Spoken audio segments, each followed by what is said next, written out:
जय हिंद साथियों, आप सब लोगों का स्वागत है मेरे इस YouTube चैनल RS1819 एग्जाम में। और आज ये हिस्ट्री सीरीज का अगला वीडियो है। इसके पहले भी हिस्ट्री के कई वीडियो आ चुके हैं।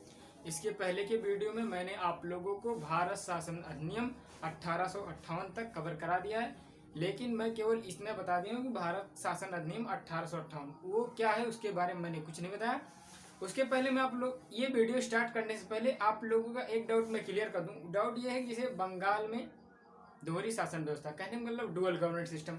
तो बंगाल में डुअल गवर्नमेंट सिस्टम कैसे हुआ? कहने का मतलब ये जो 1764 बक्सर का युद्ध हुआ था, 1764 के बक्सर के युद्ध के बाद रॉबर्ट क्लाइव ने 1765 में एक इलाहाबाद की दो संधि हुई थी। तो पहली ही संधि में इलाहाबाद की पहली ही संधि में बहादुर शाह आलम द्वितीय, जो मुगल बादशाह था शाह आलम द्वितीय, उससे अंग्रेजों ने यह संधि करवा ली थी कि बंगाल बिहार उड़ीसा इन तीनों प्रांतों में जो टैक्स वसूलने का कार्य है अब वो अंग्रेज करेंगे। ये आप फरमान जारी करके दे दीजिए, क्योंकि ये जो फरमान जारी कर ये इन्होंने फरमान जारी करके दे दिया। और उस वजह से उसके बाद जो बंगाल का नवाब भी होता था वो अंग्रेजों के इशारे पे बनता था। तो उस अंग्रेजों के इशारे पे जो बनता था, तो अंग्रेजों ने बंगाल के नवाब से यह संधि कर ली कि अब आप हमें जो टैक्स वसूलने का अथॉरिटी आप यहाँ से दे दीजिए। कहने का मतलब, अगर आप लोग मेरी बात ये समझो, कहने का मतलब ये है जैसे कि जब एकदम स्टार्टिंग में जाओ, जब अंग्रेज लोग जब व्यापार करने के लिए अनुमति लेने आए थे, तो वो अनुमति लेने किसके दरबार में आए थे? मुगल बादशाह के दरबार में। और जब मुगल बादशाह के दरबार में अनुमति लेने आए थे, तो अगर ब्रिटेन से किसी भी तरीके का कोई भी शासन या एक्ट या आदेश आता था तो मुगलों के नाम पे आता था। ये नहीं आता था कि ये नवाब के नाम पे जाएगा, ये कहने का मतलब मराठाओं के, ऐसा कुछ नहीं था। वो केवल मुगल के नाम पे आता था। और ऐसा माना जाता था कि पूरे इंडिया में पूरी तरीके से मुगल, जैसे जैसे केंद्र सरकार नहीं होती उसी तरीके से ये माना जाता था कि पूरे भारत पे मुगल का कंट्रोल है। अब यहाँ पे जो हो रहा उसकी बात, अब यहाँ पे क्या हो रहा इससे उसको मतलब नहीं था, पर उन ब्रिटेन के जो लोग होते थे वो ये सोचते थे कि पूरे भारत में मुगल कंट्रोल है, इस वजह से ये सिस्टम था। अब क्या था ना कि उन्होंने ऐसा किया। उसके बाद आज का ये जो वीडियो है, इस वीडियो में मैं आप लोग को ये बताऊंगा कि जो प्रथम स्वतंत्रता संग्राम था, जो कि हुआ क्या 1857 में, और ये प्रथम स्वतंत्रता संग्राम क्यों हुआ, किस लिए हुआ और किस वजह से हुआ। कहने का मतलब ये है कि जो इसकी प्रारंभ तिथि 31 मई 1857, ये प्रथम स्वतंत्रता संग्राम ऐसा था।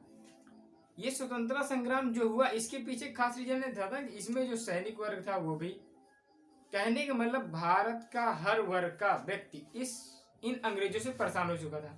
जब हर वर्ग का व्यक्ति इन अंग्रेजों से परेशान हो चुका था, तो ये सब हर वर्ग के लोग ये सोचने लगे कि इनसे किसी भी तरीके से मुक्ति मिल जाए।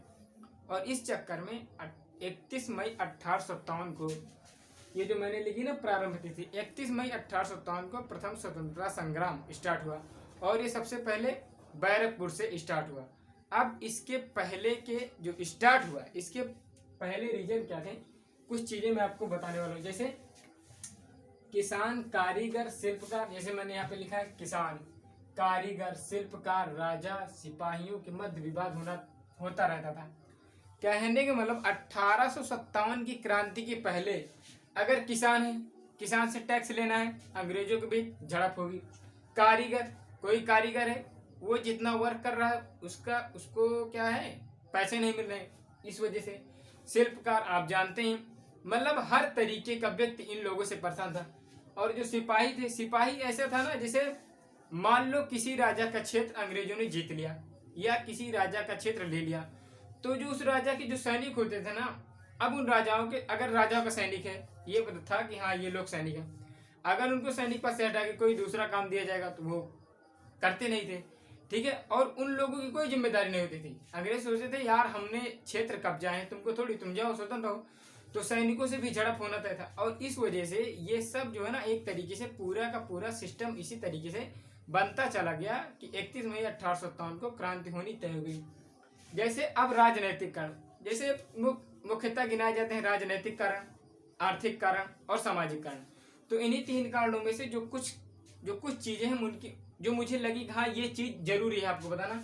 वैसे तो बहुत से कारण हैं, पर मैं इनके बारे में ज्यादा, जैसे राजनीतिक कारण में सबसे पहला कारण बहादुर शाह जफर का नाम सिक्कों पर से हटाया जाना।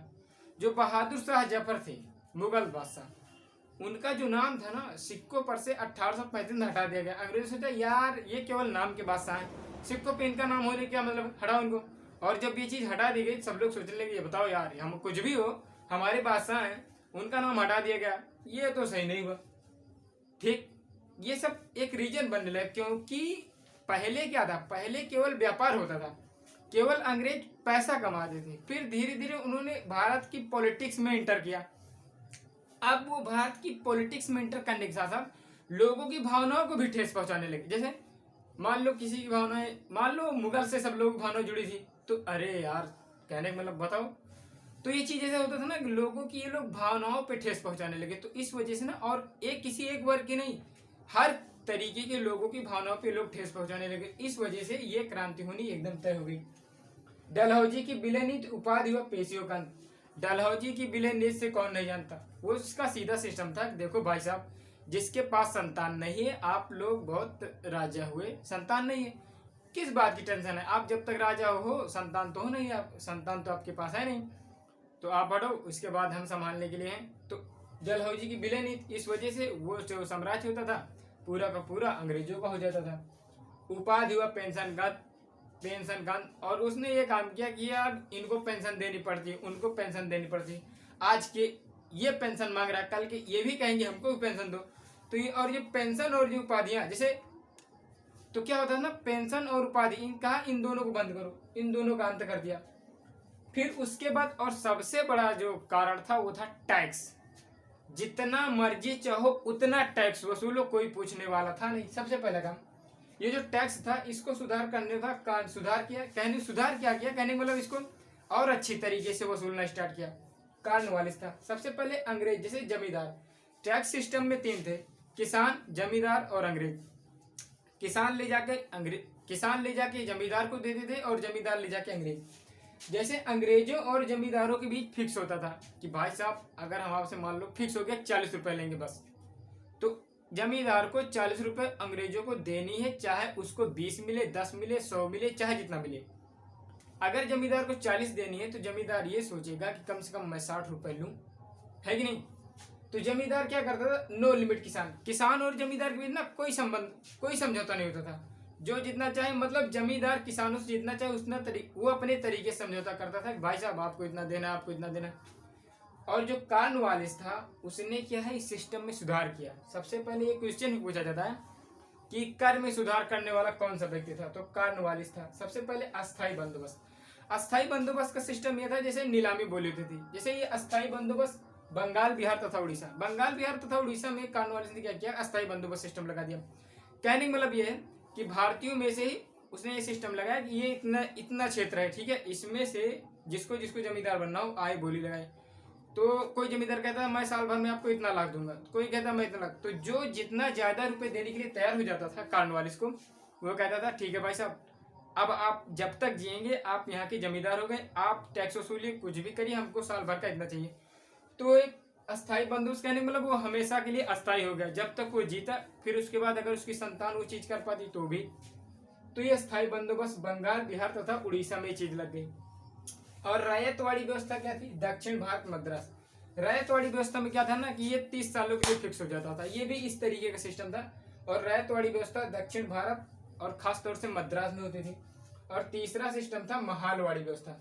ये जो महालवाड़ी व्यवस्था थी ये उत्तर प्रदेश के वेस्ट, कहने का मतलब उत्तर प्रदेश के पश्चिम में, उत्तर प्रदेश जो यूपी है उसके पश्चिम साइड में व्यवस्था थी, दिल्ली तथा पंजाब और इस साइड में, कहने का मतलब दिल्ली, पंजाब और यूपी का पश्चिम साइड, ये सब एक जगह है। कहने का मतलब एक खास तरीके की, कहने का मतलब एक ही साइड की जगह हैं। तो उन जगहों पे सिस्टम था। तो ये 3 प्रकार से ऐसे पूछा भी जाता है। ये तो मैंने राजनीतिक कारण में बता दिए, पर ये भी ऐसा नहीं ये राजनीतिक कारण नहीं, ये भी राजनीतिक कारण है।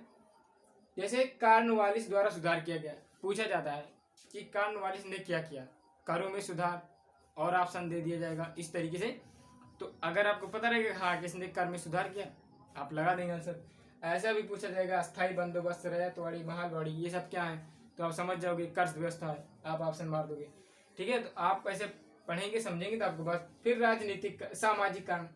सामाजिक कांड में क्या था, ऐसा नहीं था कि अंग्रेज कुछ भी, कहने का मतलब अंग्रेज तो करते बहुत बुरा थे, शोषण पूरी तरीके से करते थे, लेकिन जो अंग्रेजों को भारत में जो कुछ कमियां लगती थी, और इस टाइम तक भारत में ऐसा नहीं था, बहुत से बुद्धिजीवी लोग हो चुके थे, तो उनकी सहायता से जो एकदम कहने मतलब जो बहुत ओल्ड पुराना सिस्टम होता था उसको अंग्रेजों ने चेंज करने के बारे में सोचा। पर अंग्रेज जो है ना भारतीय लोगों के साथ इतना ज़्यादा वो कर चुके थे अन्याय, कि वो लोग अगर कुछ सही भी करते थे ना तब भी इनको लगता कि नहीं नहीं ये बहुत गलत कर रहे हैं।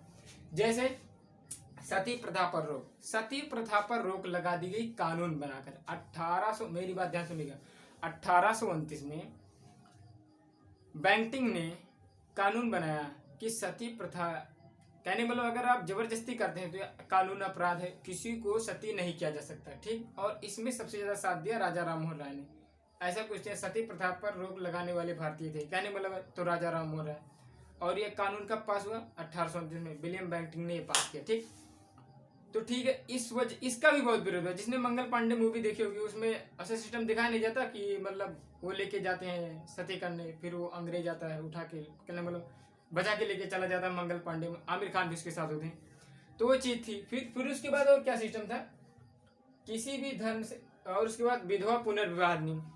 सती प्रथा तो ठीक था कि अगर मान लो किसी का पति खत्म हो गया तो क्या था ना, औरत को जो है सती नहीं होने दिया जाता था, ठीक है आप विधवा हो एक किनारे हो। लेकिन फिर एक थे ईश्वरचंद विद्यासागर, ईश्वरचंद विद्यासागर के साथ क्या हुआ ना कि ईश्वरचंद विद्यासागर की सहायता से 1856 में विधवा पुनर्विवाह अधिनियम आ गया। कहने का मतलब जब भारतीयों को यह पता चला कि अब कोई भी विधवा फिर से विवाह कर सकती है तो ये लोग और चौंक गए।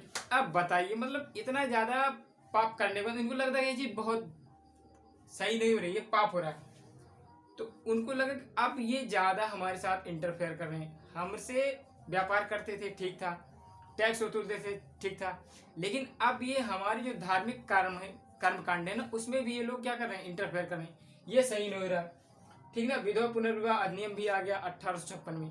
और जब ये 1856 में आ गया, 1857 की क्रांति, ये एकदम सही टाइम पे आया। किसी भी धर्म से ईसाई धर्म परिवर्तन, अगर कोई भी व्यक्ति या किसी भी धर्म का व्यक्ति होता था, अगर वो ईसाई धर्म में परिवर्तित हो जाता तो मान लो अगर उसकी जो क्या है ना, जैसे अंग्रेजों का हर जगह रास्ता हो, तो अगर मान लो उसकी जमीन जो है या किसी के पास भी उसकी जमीन हो तो उसको उसकी पैतृक संपत्ति का हिस्सा दे दिया जाता था, ठीक। तो इस तरीके से क्या हुआ, उन्होंने अपने ईसाई धर्म का भी प्रचार करना स्टार्ट कर दिया और ये भारतीयों को और बुरा लगने लगा, ठीक।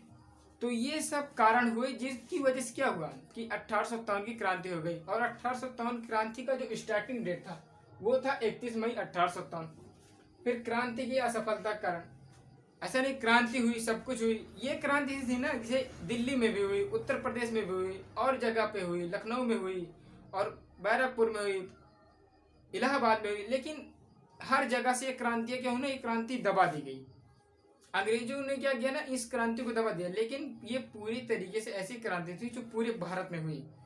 प्रथम स्वतंत्रता संग्राम इसको इसलिए कहा जाता था कि कुछ टाइम के लिए लगा कि भाई साहब अब अंग्रेजों का सफाया होना तय है, लेकिन अंग्रेजों ने क्या किया ना कि कुशल नेतृत्व था नहीं, उस वजह से क्या हुआ ना, हर जगह की क्रांतियां दबा दी गई। जैसे मैं आपको क्रांति की असफलता के कारण, ये जो क्रांति हुई इसकी असफलता के कारण भी मैंने लिख रखे हैं। जैसे सबसे पहले था योग हुआ कुशल नेतृत्व का अभाव, कहने का मतलब जो बहादुर शाह जफर थे जब ये क्रांति हुई तब वो 80 साल के चुके थे। अब बताइए कोई 80 साल का व्यक्ति कितने टाइम तक युद्ध लड़ सकता है या कितने टाइम तक नेतृत्व कर सकता है, ठीक। पहला कारण तो ये मतलब उस लेवल थे, मुगल बादशाह थे पर उस लेवल के नहीं थे कि ये क्रांति का एकदम पूरी तरीके से कमान संभाल सके। सिख फौज ने मदद कर दी। अब पता नहीं किस, कहने मतलब जो सिख फौज थी वो सिख फौज ने क्या किया ना कि सिख फौज ने अंग्रेजों की ही मदद कर दी। ऐसा ये क्वेश्चन जरूर पूछा जाता है, मान लो पूछा जरूर जाएगा, अगर नहीं पूछा गया पूछा जरूर जाएगा कि सिख फौजों ने किस क्रांति में या किस जगह पे अंग्रेजों की मदद की थी, या ऐसे अंग्रेजों की मदद की थी नवाबों ने, मराठों ने, सिख फौज ने। ऑप्शन दे दिया 4 ऑप्शन। 1857 की क्रांति में मदद की थी तो सिख फौजों ने मदद की थी, ठीक है। ये सिख फौज ऐसी थी जिसने अंग्रेजों की ही मदद कर दी। तीसरा अस्त्र शस्त्र का अभाव था, कहने का मतलब इनके पास जो अस्त्र शस्त्र थे ना उसका भी अभाव था। और इसका जो सबसे मेन रीजन ये था ना कि जो नई कारतूस आई थी, कहने मतलब जो नई राइफल अंग्रेज लोग लेके आए थे भारतीय सेनाओं को इस्तेमाल करने के लिए, उसमें जो कारतूस बनती थी ना, उस कारतूस में क्या होता, वो जो कारतूस बनती थी ना उसमें क्या होता है ना, सुअर की चर्बी और गाय का मांस, ये दो चीजें क्या होती ना उसमें मिक्सअप होती थी। और जो, अब आप ध्यान सुनो, गाय जो काटना या गाय गाय के साथ किसी भी तरीके से जाति करना वो हिंदू धर्म में अपराध माना जाता है, ठीक। और उस टाइम पे तो और ज्यादा वो था। और उसके बाद जो सुअर होता था वो इस्लाम धर्म में हराम माना जाता था। हिंदू मुसलमान और कहने मतलब ये जितने भी धर्म या जो भी जात के लोग थे, हर एक तरीके से हर किसी को अंग्रेजों ने टॉर्चर किया। इस वजह से ये क्रांति हुई। आशा करता हूँ कि आप सब लोगों को ये वीडियो समझ में आई होगी। जस्ट इसके बाद दूसरा वीडियो इसका आएगा जो इसके आगे क्या हो उस बारे में बताया जाएगा। अगर आपको वीडियो समझ में आए या वीडियो में अगर आपको कुछ लगे या कुछ कमी दिखे तो आप कमेंट करके जरूर बताइए। और उसके बाद वीडियो को और भी लोगों के पास शेयर कीजिए। जिनको ये वीडियो अपने काम का ना लगे वो दूसरे के पास फॉरवर्ड कर दे। जिसको ये लगे कि हाँ ये वीडियो मेरे काम का है या इसके काम का या उसके पास जरूर शेयर कर दें। और आशा करता हूँ आप सब लोग ये बात, मेरी बातें जरूर समझ में आएगी। जब मैं हट जाता हूँ तो आप लोग इसका स्क्रीनशॉट ले करके नोट कर लीजिए या केवल इसका स्क्रीनशॉट सेव करके रख लीजिए। अगर आप इसका रिवीजन करेंगे तो आपको किसी भी एग्जाम में इसका फायदा जरूर मिलेगा। वीडियो देखने के लिए आप सब लोगों को बहुत बहुत धन्यवाद।